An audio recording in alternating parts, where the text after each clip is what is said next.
હનુમાનગઢી મંદિરે જ્યેષ્ઠ મહિનાના બડા મંગલવાર પર હજારો ભક્તોનો જમાવડો। ઉત્તર પ્રદેશના અયોધ્યામાં હિન્દુ પંક્ષી જોમના જ્યેષ્ઠ મહિનાના બડા મંગલવારના અવસરે હનુમાનગઢી મંદિરે હજારો ભક્તોએ શ્રદ્ધાપૂર્વક પ્રાર્થનાઓ કરી।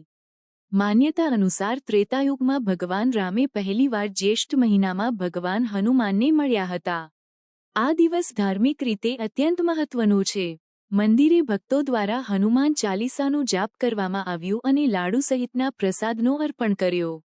આસપાસના અને દૂર દૂરના વિસ્તારોમાંથી ભક્તો અયોધ્યા પહોંચી શ્રદ્ધા સાથે આ કાર્યક્રમમાં જોડાયા।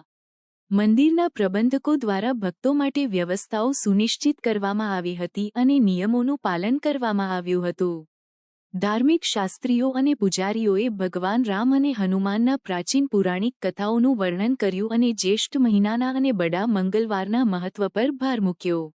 આ પ્રસંગ ભક્તિ અને શાંતિ પ્રત્યેની વિશ્વાસને મજબૂત કરતો અને અયોધ્યાના સાંસ્કૃતિક વારસાને ઉજાગર કરતો રહ્યો।